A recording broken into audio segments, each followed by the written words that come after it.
Cubs hosting the Giants, and the Giants are minus 110 on the money line. The Cubs are minus 106. The over-under is 9.5 runs. The Giants laying a run and a half on the run line are plus 134, meaning if you bet them that way, they have to win by 2 or more. And the Cubs getting a run and a half on the run line are minus 162, meaning if you bet them that way and they win this game outright, you win. They lose by 1, you win. And if you were a Cubs fan, you were pretty confident going into the ninth with a 2-run lead.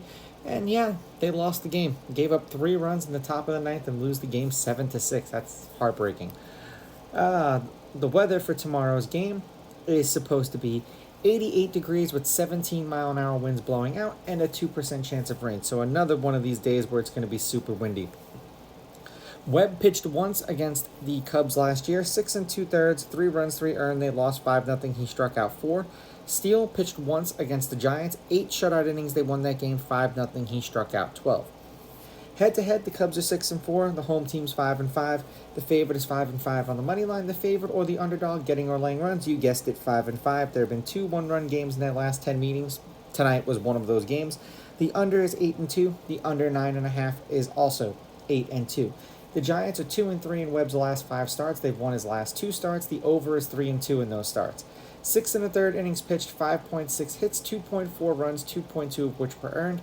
6.2 strikeouts per game, 0.6 walks per game, 0.4 home runs. He did give up a home run in his last start. 96.8 pitches per game and 14.7 pitches per inning. The Cubs are 1-4 in Steele's last 5 starts, and I swear the only game that they've won that he started was against the Reds this season. The under has hit in his last 2. The under is 3-2 in those starts. 6 innings pitched, 4.8 hits, 2.6 runs, 1.4 of which were earned, 6 strikeouts, 1.6 walks, 0.2 home runs, 93.4 pitches, and 15.2 pitches per inning. So what we should get is a pitcher's duel, and then the bullpens will ultimately probably decide this game.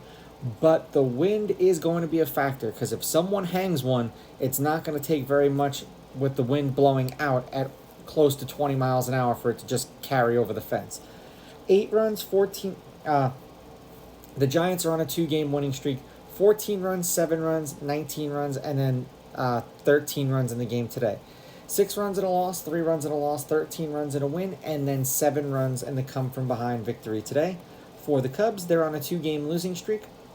3 runs, 6 runs, 3 runs, and then 13 runs. Shutout and a loss, 5 runs and a win, 1 run and a loss, and then 6 runs and a loss today. I'm going to take the Giants with the money line. I'm going to take the Giants laying the runs, and I will go over. I don't know what kind of disaster is going to happen once these starters come out of the game, but I don't trust the bullpens. These teams have been scoring later on in games, and with the wind, it's destined for an over. These are just my picks. If you disagree, please go with your gut, and please bet responsibly.